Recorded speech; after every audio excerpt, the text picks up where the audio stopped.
Sometimes we need to take a step back and take a long look at the ideas and paradigms that we've adopted, both as individuals and as a community, to see if they're as useful as we initially believed they were, or if they're just not serving the purposes they appear to. I've tried to begin discussions about a few of these paradigms in previous videos, but usually in the context of discussing something else rather than giving them attention all on their own. And I think we're getting to the point as a community in Hellenism where some of the ideas we use in the wider community might be worth a second look. So let's dig into a few paradigms that I think we really need to reconsider as pagans.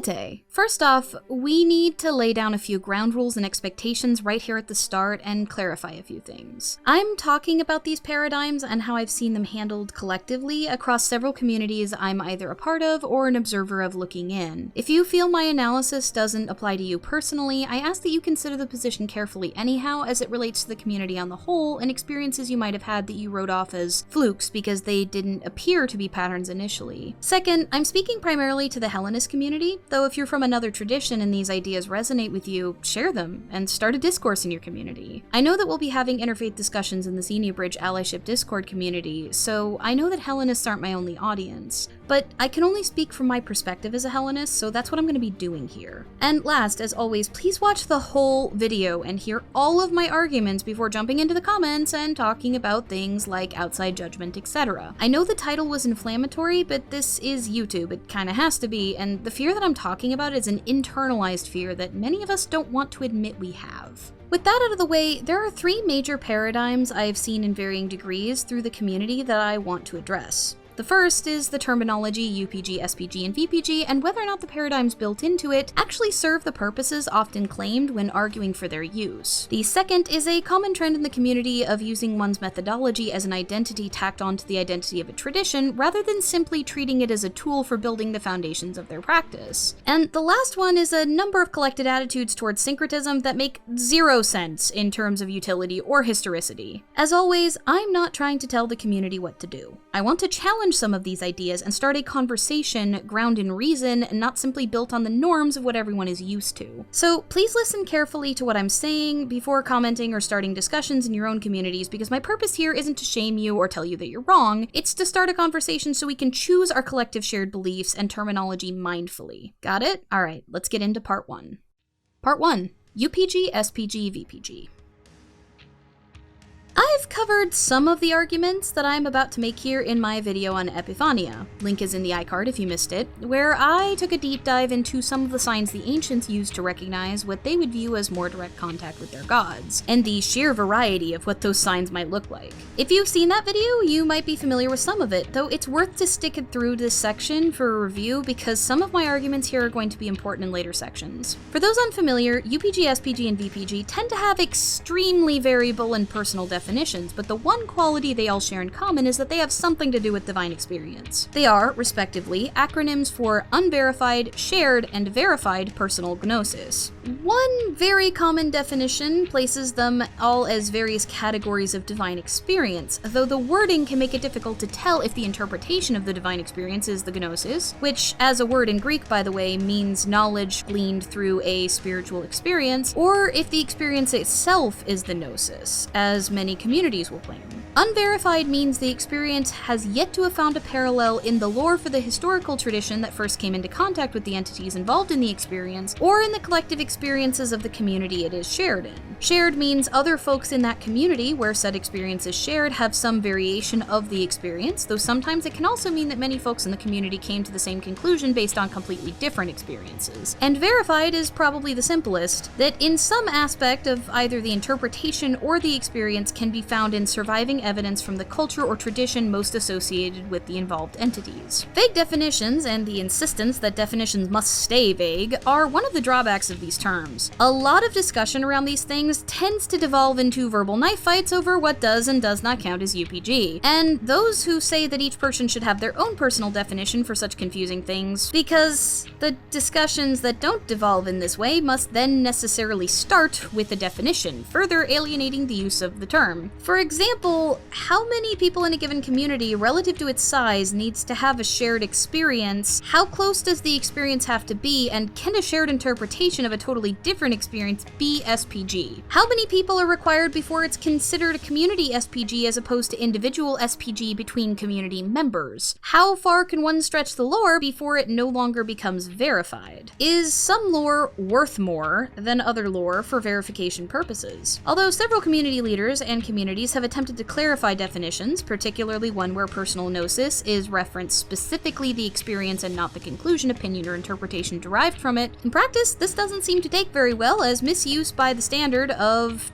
said definition abounds. And then we're back to the knife fights and calls for a pseudo-peace that requires definition at the start of many conversations. But let's give an example of how the paradigm itself in practice can be confusing even without all of these definitional issues. Let's say someone in your community said that they had a UPG where Athena said that she wanted to bring back bull sacrifices. With the nebulous UPG term, you have no idea whether this is 1, the conclusion they reached about an experience they had, or 2, words they heard directly a la Godphone claims, or 3, a conclusion that they reached from something like an omen or a divination, 4, something that they felt that they knew after a dream, or etc. We have zero indication as to whether this is an interpretation of an experience or direct information from the experience itself. Historically, cows of various kinds were sacrificed to Athena, so it could be VPG under the system, but if that leaves a bad taste in your mouth, it's likely because of the lack of specificity in said system. Alright, so let's take away the acronym, and then you necessitate a bit more specificity. It then becomes, I had a dream where Athena oversaw me as I sacrificed a bull to her and woke up feeling like I should tell the community about it. Now we have a specific kind of experience, an epiphany through a dream, and we can move forward to interpretation. What do bulls represent to the dreamer? In ancient lore, what lore relationship does Athena have to bulls? What relationship does Athena have to the dreamer? And what relationship does she have to what the dreamer thinks about bulls? What about the relationship the dreamer has to the concept of animal sacrifice? Was the feeling that they should tell the community about this dream a part of the experience or a desire for community validation? Note how the focus shifts when you take away the PG paradigm from whether or not something is historical or shared by others in the community to engaging with it directly on both a personal and a broad level. The word verified has strong authority connotations in English that we can't really escape as pagans, even if we don't like it. The fact that so much star PG discourse consists of constantly reassuring the validity of unverifiable experiences is a testament to the power dynamic created by a paradigm focused on what survived through history versus what we might learn about the gods when their interactions are refracted through our modern, arguably sometimes more applicable, cultural lenses. The idea that the gods might communicate through personal symbolism is more or less ignored in a favor of a standard dream symbolism Bible approach, but with lore or myth instead of someone's specific individual book, and with everything, not just dreams. Not only this, but the process of verification also depends on what books the community collectively has access to. For example, someone who has a dream where Poseidon is Athena's father might be talked down by a community who doesn't have access to a book that mentions this particular syncretism from a specific part of Africa in the Roman period, and thereby dismiss the dream as unverified when it actually does have a historical basis. To me at least, reflections in the lore can really only be one facet of the personal process of verifying something that is a divine experience. Verification happens when you decide that that experience was divine for yourself, not from some entry in a book that might match it. The gods exist outside of books. We believe that, right? We're supposed to be worshipping them after all. What makes our modern cultural contexts and personal symbolic understandings any less valid than those people who were rich enough to write things down 2,000 years ago? But there's another, more insidious thing to the PG framework that it does. It divorces us from our experiences by adding an extra label between what happened and how we talk about it, which, as I mentioned earlier, seems to have the knock-on effect of nebulizing the difference between the experience itself and the interpretation. We still haven't even gotten to the last bit of how divine experiences are usually dealt with, which is your response as a pagan to said experience. If you feel you need to do something or change something you think, or if you feel it's a message for the community to do or change something. Again, the gods are alive. They're real and they can communicate with us if they choose, so there's no reason that accepting that this is both possible for you and possible for the community to collectively puzzle out really shouldn't be that big of a stretch for those who believe in the gods. And separating an experience from an interpretation is the most historical thing we could possibly do, from the perspective of folks who value the reconstructionist methodology. How does it divorce us from our experiences, you ask, other than being vague? Well, apart from the power dynamic created by the words verified, shared, and unverified, there's also the lumping together of all types of divine experience, things like epiphanies, omens, blessings, etc., and putting them under the auspices of whether or not they do it in a book. Does it in a book becomes the dominant question in the discussion. The first one, in fact. Instead of, what kind of experience is this, does it need an interpretation, and if so, what is being asked of me or told to me? And that has some pretty frustrating implications for the quality of discourse on the whole, because if discussions continue to interpretation or application, it's often in spite of the system and not because of it. Even if it does get there, it can often arrive on the grounds of some pretty stretched logic, because of the ambiguity from earlier. See how these problems kind of stack on each other? Because an example from a myth might be stretched to fit something to make it VPG rather than engaged with in its cultural context. For example, someone might try and verify the bull sacrifice dream by mentioning that because Zeus took the form of a bull, maybe Zeus was actually trying to sleep with the dreamer like he did in that myth. It's in the lore, right? Or they take the Ovid variation on Medusa myth and mention that Zeus is actually doing that in Athena's temple, so the dream actually means that she's pissed at the dreamer and is about to bust their life up. But then the Pythagorean cries out that actually animal sacrifice is miasmic, and this means that Athena's disappointed in the dreamer because they're spilling blood. Did the dreamer notice a disappointed look on her face? An angry look?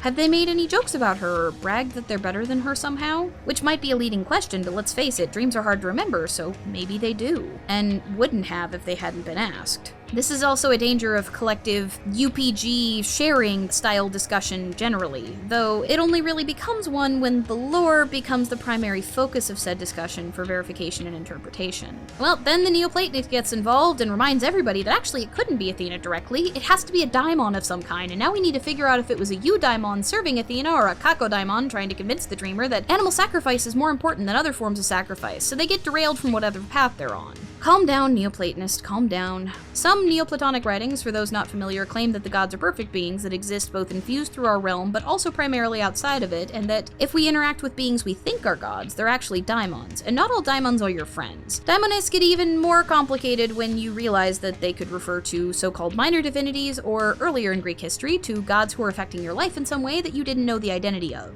Or a god you do know the identity of that is fucking with you in a negative way, or in him, sometimes a god that is acting on a world or society in a positive way because Greek is complicated, which makes the conversation with the Neoplatonist even more complicated. Lore in Hellenism is fun. As Hellenists, let's face it, we have the most lore. Gobs and gobs of lore from over 1,000 years, syncretized lore, angry lore, artifacts and papers, and a whole selection of scholars who are so numerous that they call themselves different from everything else, the classicists. And sometimes their interpretations of lore are also used for verification in this system, which creates its own ethical problems. Not the least of which being that the person in the community with the most and rarest books gains a lot of power from the selective ability to quote from these sources and thereby sets precedent in their communities. For example, back to the person who had the dream about Athena and Poseidon, if they're a big fan of the Odyssey and privilege that over the Hellenistic era syncretism, they might reject the lore evidence from Africa and not even mention it even if they have access to it, thereby depriving the community from that interpretation unless someone else just so happens to know it and bring it up. The issue of community canons forming for certain symbols and divine experiences is another can of worms that isn't only found in communities that use the PG paradigm, but it's certainly exacerbated by it. Okay, fine. There are hierarchy problems created by this when it comes to interpretation, you might be thinking, but what about people who suffer from delusions? Doesn't the system protect them somehow? And by delusions, I mean the medical symptom called delusions, as defined in diagnostic manuals, not the colloquial and incorrect use regarding mistaken beliefs. The answer to that is A, the majority of people in the pagan community either do not experience such symptoms or are afraid to talk about them due to stigma, and B, from conversation with those close friends and community members who do fall into said category, just like for folks who don't, discernment is a skill.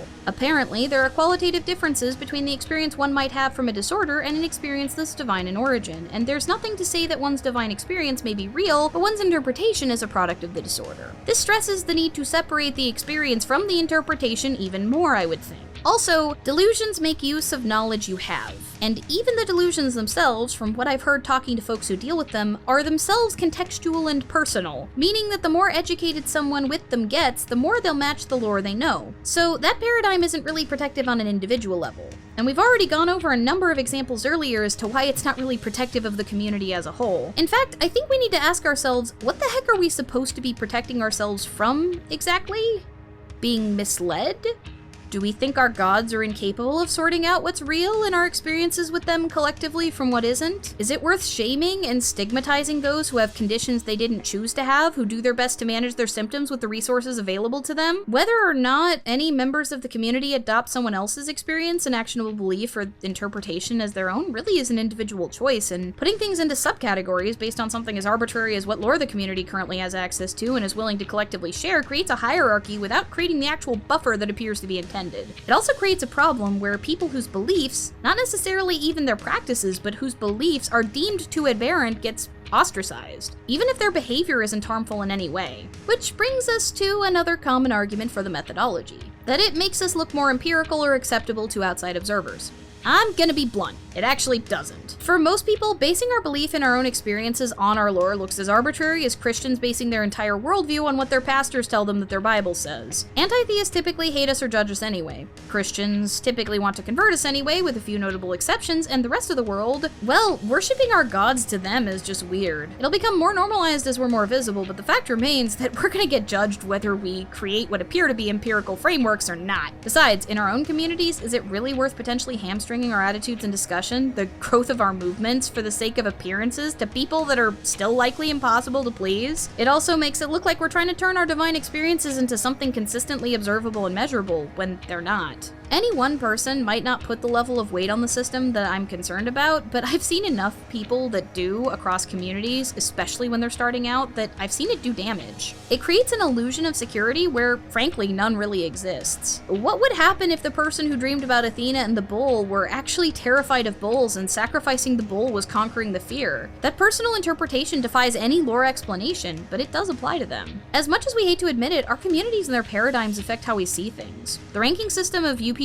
being lower than SPG being lower than VPG is palpable, and how much discourse around the topic is devoted to claiming such a hierarchy doesn't and shouldn't exist. It's inherent in the phrasing to redefine our experiences in relation to existing lore rather than in relation to our living, breathing experience of our gods. Because our gods are real. They can communicate with us. They've been doing so for a long time, and that communication might look different now than it used to, because the freaking world looks different now than it used to, and we see things differently than those who wrote the lore did. And having to stretch the lore to wrap it around modern ideas rather than simply accepting that the light of the gods might refract through the prism of our modern cultural understanding seems like a hindrance, rather than simply seeing the lore as one facet of said prism. An experience is verified when you're convinced it was divine. The interpretation and the response are the parts up for debate and discussion if you want them to be. In other words, I am not telling anyone to stop discussing lore like myth and scholarship as they relate to divine experiences. I'm arguing that the lore shouldn't be at the center of that discussion, that it should merely be one facet of it, and that the categorization system created by the PG paradigm necessitates the centering of lore as things sit. And I don't think that any religious movement that wants a future should limit the validity of experiences with its gods to what words happen to survive from thousands of years ago. Our traditions are alive. They're in your bones and blood, every cell and sinew, as they work in tandem when you stand at the altar and cry out to your gods. They're in the smoke of the incense as it rises and the smoldering offering as it cools. You live your tradition when you offer.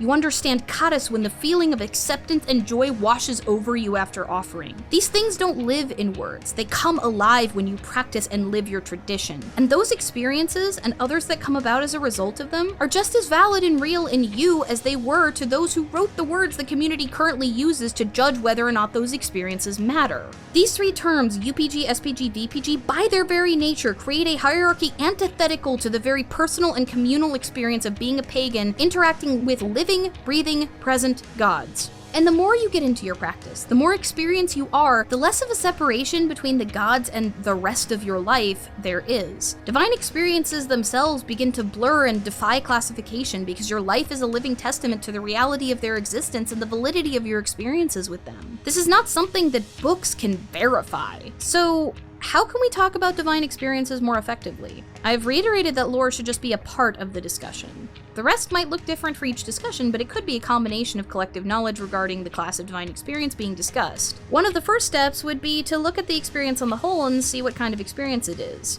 Is it an epiphany or a direct experience involving the god manifesting in some way? Again, see my video in the iCard for the myriad ways in which that happens. An omen or a blessing? Something else or some combination of them? What qualities does it have? What's the history the worshipper has with the gods involved if their identities are known, and with the symbolism in the experience if any is present? Discussion could involve a number of directions from there depending on what kind of experience it is, but ultimately the goal would be helping the person figure out how to interpret it, or at least help them to get a head start on their own interpretation and thereby their own response to it. Whether that be a thanks for the blessing, or a completion of something they've been tasked with, or reacting to new information that they've been gifted.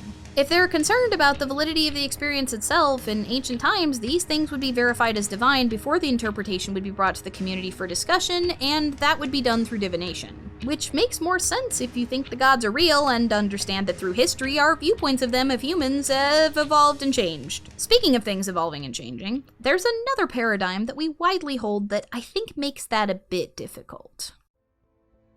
Part 2. Methodology as identity.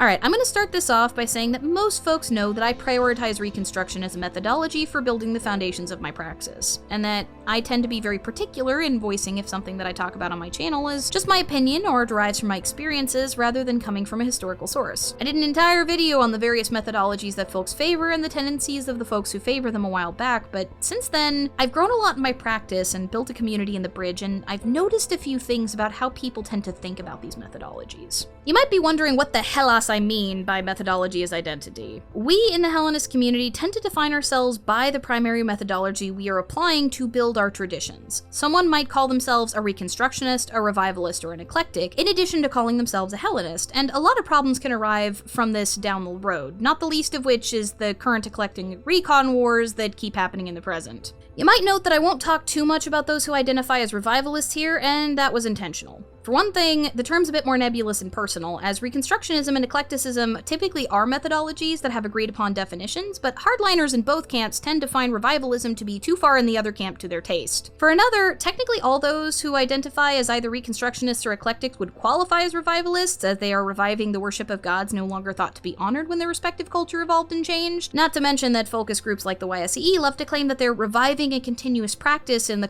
public consciousness rather than reconstructing anything. My point is that just like UPG, SPG, VPG, revivalist is a bit of a nebulous term that isn't as useful as we'd like it to be.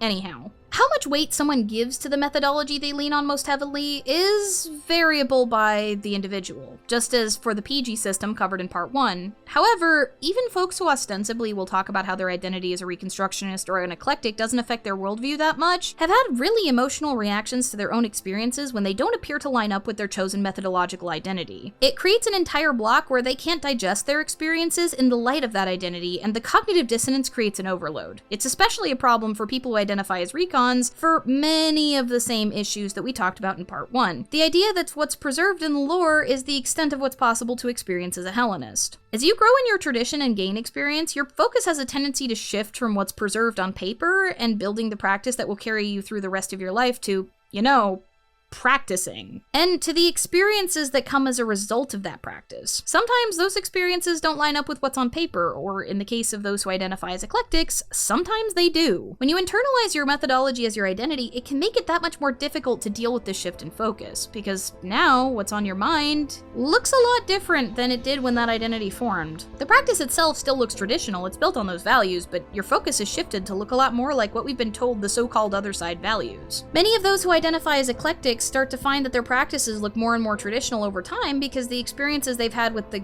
gods have driven them to those practices. They may start to look into the lore more and more often because they find the lore is validating a lot of what they're doing, and can cause some major cognitive dissonance because many who internalize eclecticism as an identity rather than a methodology also believe reconstructionism to be stuffy and stifling. This observation comes from both personal experience via eclectic friends and as someone running a fairly large community with a number of folks who identify as eclectics. It's not a judgment, and like everything I talk about here, might not apply in equal measure to everyone. Those who identify as reconstructionists, on the other hand, frequently find that they begin to have more and varied experiences the longer their goddess goes on, and sometimes the messages they get either don't have precedent in the lore or start to look like they conflict. Lore can be a fantastic tool for beginning to develop discernment, but it shouldn't be the be-all end-all if the community generally wants to grow. Precedent in the lore includes the development of new lore and the evolution of old lore. If you don't believe me, go check out how many plays and the like we often reference are derivative of or expand on older stories. I won't go so far as to call them glorified fanfiction. They were just as divinely inspired, but they examine those older stories through the cultural lens of their day.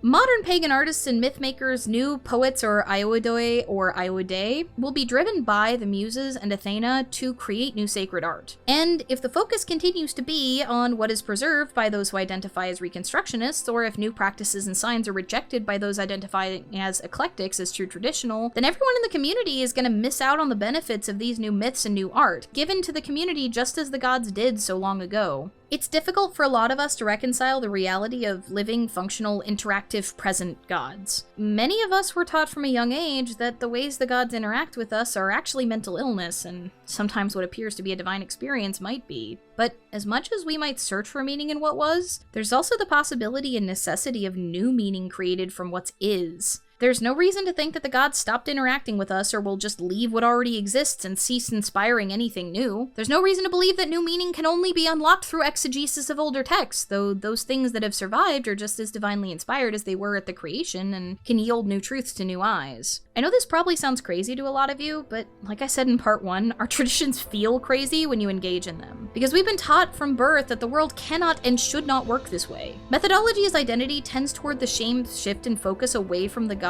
and our goddess with them as UPG, SPG, VPG, this time directing it toward the validity of our practices and whether or not they align with the identity we've assigned to ourselves within our community. I've seen wars in the community over whether certain practices are historical or not, and the answer to that question, as decided, will also result in a value judgment about that practice based on the methodological identity of the participants. I've seen those identifying as eclectics reject practices given to them by their gods solely because of the historicity, and I've seen those identifying as reconstructionists reject offerings solely because they didn't exist in ancient times. If we believe our gods are real, this entire divide is bloody ridiculous. Of course, they can communicate with us the way they always have. There's zero reason why they would stop. Do you believe it's possible for the gods to call us to their service? Did you ever feel called? Have you ever had a divine experience yourself or had a prayer answered? Have you ever felt so inspired to create something that your blood lit on fire and you couldn't stop working until it was done? Have you ever thought about the presence of a god you were close to while performing an action in their domain and suddenly felt close even though you weren't performing a devotional offering? There are so many more examples I could give, but I hope you get my point. Growing in pagan traditions is less amassing knowledge and more a massive shift in mindset and understanding over time. And how that shift progresses often depends on how you started. Internalizing these methodologies as identity, like the PG system, might make you feel safe to begin with, like you have some kind of grounding in the madness of establishing new relationships with these awesome and terrifying beings that could potentially put thoughts in your head or shift reality around you to ensure you get something you need. But that's all it is.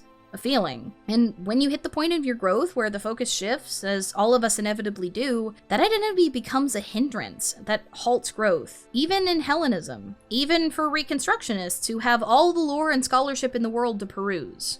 We'll all eventually hit a point in our practice where the experience begins to define the research rather than the other way around, where we start finding words for things we already know, or in the case of those identifying as eclectics, where practices or myths are found defining our experiences. Those things begin to merge. They have for me, though as always I'm very careful in ensuring I let you know if I express an opinion versus cite a historical source or a scholar. It's important to know where these things come from after all, because ultimately we're not recons, revivalists, eclectics. We're Hellenists, pagans, worshippers, a number of other titles for various traditions. Our practice and codice defines us, not the methodology we use to arrive at it. It can so easily become a distraction that to hold on an identity is a risk I don't think is worth it in the community. It's tied to a conflict that distracts us from our goals while only providing the illusion of safety.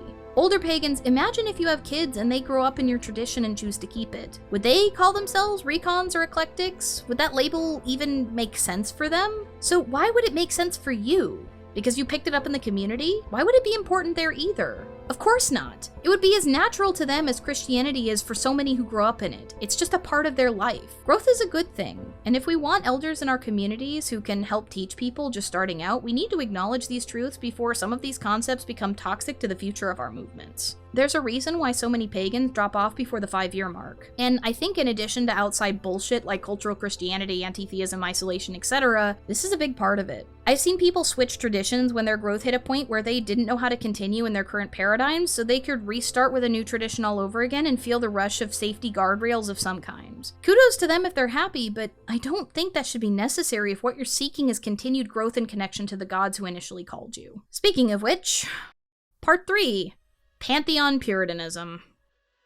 Syncretism is one of the most natural things in paganism. Yes, even in ancient times. I plan on doing a whole video about it in the future, but for now, we're talking about BS that gets in the way of growth, and this is one of the big ones, though it's not as big of a problem in the communities I run in as the other two. The idea that pantheons are to be kept separate from one another entirely at all times, even if there was historical syncretism when the cultures came into contact, is frankly a load of bull when it's applied as a doctrine in the community rather than a personal preference or desire on the individual level. I wish I could say this isn't a problem in the majority of communities, but unfortunately I can't lie. Some communities even heavily discourage discussion of gods outside of those directly associated with the tradition's historical roots, which, unless there's a strong theological reason within the tradition to do so, such as some beliefs surrounding specific entities within certain pantheons being a no-go to worship due to some ancient taboos or something along those lines. But if the reasoning isn't theological, it's merely, well, that's not our pantheon. Even if the person largely practices the tradition itself when worshiping all of their gods, what's the point exactly? It seems more like worshipping an idolized vision of history rather than the gods themselves. Those who first made contacts with the gods we worship were more than happy to fold new gods in as they encounter them into their pantheons. Dionysos himself was said to be a foreign god by the Greeks and even comes disguised as his own priest for his mysteries in the Bacchae, the work that we could argue teaches us the most about the mystery traditions might have looked like in ancient times. Syncretism ran rampant throughout the Roman Empire, especially in border areas or places where colonies were built like Egypt, or places along trade routes like the Greco-Buddhist traditions in Pakistan and Afghanistan. The most syncretic thing I've ever seen in my life was a Greek curse tablet written in Latin invoking the Jewish god to banish the wandering womb with some Egyptian prayer formulae mixed in. What tradition does that belong to exactly? Is it Jewish because of the god being called, Greek because of the practice of curse tablets dating back the longest in Greece, and so does the medical theory about the wandering womb, Roman because it's in Latin, Kemetic because of the prayer formulae, or is it just freaking pagan and syncretic as heck? Heracles was considered a guardian of the Buddha in some areas, for crying out loud. Dude got around. How much weight and usefulness you put on specific syncretic traditions themselves is between you and your gods, but the very existence of them proves that syncretism is both historical and probably the most pagan thing there is. Some people who identify as recons, please, for the love of every one of the gods you pray to, stop dismissing syncretism as pick-and-mix paganism or as eclectic. It's not! Interpretatio Romana and Interpretatio Graeca were a thing. A confusing and frustrating thing for folks whose main sources for their traditions come from Greece and Rome, despite those traditions not themselves being Greek or Roman, but it was a part of the ancient worldview. Who you worshipped in ancient times typically depended on where you were born, to what family, and how you were raised. We don't have those considerations now. Typically our gods get our attention, and sometimes gods from more than one historical tradition want said attention. It's between you and your gods whether you adopt ancient syncretic practices, fold a new-to-you god into your existing tradition, or adopt aspects of the tradition most associated with that god if you receive a call from another one. Multi-traditionalism shouldn't be seen as the correct default in the community, even if it is the preference for many folks. If you feel it's a preference, ask yourself, is that because of one of the identities we mentioned earlier, or is it a direct experience of what the god is asking from you in order to establish goddess? In my case, my multi-traditionalism is definitely in the latter category, but I've met many people who worship gods from other pantheons with their core traditions praxis and encounter zero issues. It was more or less the done thing in ancient times when a new god was introduced, or some version of both traditions melded together in border towns under the influence of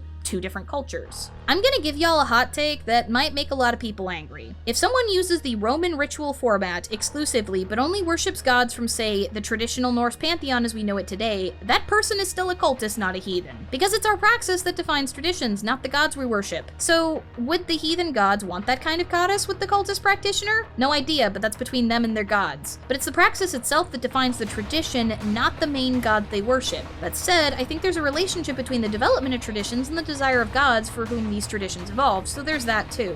It's part of the whole eclectics drifting toward more traditional looking practice over time thing that I mentioned earlier. So who knows if that cultist would eventually have a ritual structure that looks more heathen over time, or if the gods would just be chill with it. That's the part that makes this all personal. The thing is, though, over time, it'll likely get less personal as traditions grow and evolve. Eventually, people are going to want to establish more in-person communities, and the more populist traditions like heathenry, this has already happened in some places. And this idea that if people establish praxis with the gods outside of the so-called pantheon, it would be in some way wrong to call on them in group rituals alongside other gods collectively worshipped somehow, or that it makes someone less Hellenist to also worship gods from other pantheons, like there's some kind of quota of Greek gods to other gods that defines your tradition. It's ridiculous. It's just ridiculous. There are arbitrary lines drawn by Christianity for the gods' sakes, because Christians define themselves by the god they do worship versus all the others they don't think are real, and that's spilled over into paganism. I can't think of another explanation for it. But you rarely see pagans in ancient times decrying the actual existence and validity of other gods. They might think theirs are better if they're at war or something, but that's about it, and it's usually limited to said wartime as a way of rallying the citizenry and the troops. I mean, sometimes the Greeks and Romans thought that they were better than everyone else just generally, but look, no one's perfect, and we don't need their vanity in our traditions. It's hypocritical to claim in one breath that all paths are valid minus directly harmful behaviors, and that all the gods are real, and then in another judge people for not meeting some arbitrary quota of so-called in-pantheon gods versus out-of-pantheon gods in order to redefine them as something other than Hellenists. You might be asking yourself at the end of this, if historical reconstructionism and tradition don't exclusively define Hellenism, lore doesn't exclusively define Hellenism, and the specific gods you worship don't exclusively define whether or not you're a Hellenist, what does? Well, that's simple. The traditions that develop with some roots in each of these areas, but not a complete dependence on them, at least that's the hope, that are collectively thought of as under the umbrella of Hellenism. Of course, with the feedback of the gods worshipped by those who define themselves as Hellenists. Orphic-based traditions, Neoplatonist traditions, the Julian tradition, and the common Hellenist tradition that I'm working on this channel all have some roots in history, but are also themselves defined by modern ideas and concerns by necessity. The focus is on the Greek gods, but if gods of other pantheons call a practitioner and consent, there's a possibility of using the structure and theology of that Hellenic tradition to interact with them. The communities that emerge from these traditions define Hellenism going forward, with the guidance of the gods, and I think, so far, we haven't done the best job of it. But I also think that can change. I think that it's not only possible, but necessary to become more flexible in our thinking, to allow our personal practice and collective emerging traditions to evolve and change. I think that systems like UPG, SPG, VPG, or using methodology as an identifier only appear useful now and will become a hindrance in the long run. Pantheon Puritanism as a doctrine just doesn't make sense to begin with. I don't have anything positive to say about it. No idea why people think it's reasonable, it's just baffling to me. Don't judge other pagans by who they worship. If it doesn't fit into the box you call a pantheon, please, and that's the reason. Theological differences we can fight about all day long. Pantheon Puritanism is mostly just a modern invention and frankly not a useful one. If you prefer it for you, fine, don't judge other people. I'm not arguing for a hodgepodge pick-and-mix world for all traditions where anything can call itself anything. I'm arguing for a more reasonable approach to topics that right now we seem almost afraid to engage with directly. Which brings us back to the title of this video. Why are we afraid to be pagan? Well, it's because it's terrifying to live in a world where the gods interact with us directly and shift reality around us to give us blessings or information otherwise inaccessible. It's hard to have to learn from scratch the discernment that would have been slowly taught from birth in ancient times. It seems so much easier and safer to build walls between ourselves and our experiences, to give in to the voice that says that what we're experiencing must be a mental illness or something else because we can't find a match in a book. But so what if it is? If the person's behavior isn't harming the community, why should you care if a god potentially used an already existing mental illness as a vehicle for a divine experience? People with mental illness can get treatment, and they can still have divine experiences. Divine experiences are explicitly excluded, if they're typical for a given religious tradition, from the diagnostic criteria for delusions for a freaking reason. Why should we further the stigma they already feel by acting like folks who may suffer from them are an existential threat to our collective existence? What could be more alienating and abusive than that? For all you know, the experience was real and the interpretation is where the symptoms start. That's something between them, their gods, and their professionals. If their behavior is harmful, it's a totally different conversation. And yes, I'm going to stress, like I do every bloody time this subject is brought up, if you genuinely believe that you are suffering from a mental illness and can find some way to access care, do not let the fear of no longer having divine experiences prevent you from seeking that care. Please, your gods don't want you to suffer, and neither does the community. Next time that voice yowls at you personally, though, stop and and think. The symbolism in those books came from a certain culture in a certain time period. It was shaped by their environment, and some of it may be useful now, but not all of it will be. The gods they talked about are just as real, just as active, and just as present now as they ever were. We have no reason to believe otherwise. So although we can build off the foundations of the past, and trust me, from my own divine experiences, I think we really should, we can't be limited to that foundation. Most scholars aren't theologians, divinely inspired poets, priests, or sacred artists. They interface with the materials left behind differently than we do. And there's zero reason why, as our movements grow and evolve, we can't have these things again, with new myths and stories and traditions gifted to us in the same way the ancients were. As long as we're still building on that firm foundation, I think we'll be okay. That's what it means to be in a living tradition. Your tradition lives when you live it. At least, that's what I think. But I've rambled on for too long, so thank you so much for sticking through that. If you're new here, condemn the like for worshipping the subscribe button when it should have stuck to the almighty algorithm. Drop down into the comments and let me know what you think, whether you agree with me or not on any one of these things and why, and if something resonated with you, start a discussion in the communities you're a part of. As always, my aim is to start that discussion in the community, not to tell you what to do. Special thanks also to my patrons, a few of which encouraged me to make this video despite my initial hesitation to do so. It's always difficult to take on concepts that have become so entrenched in the community, but we always need to be willing to re-examine our paradigm so we can grow, and I'm beyond grateful to have patrons who understand that and are willing to put up with my anxiety around it. May the cycle of reciprocity between us ever remain positive. And remember, faith ain't fear.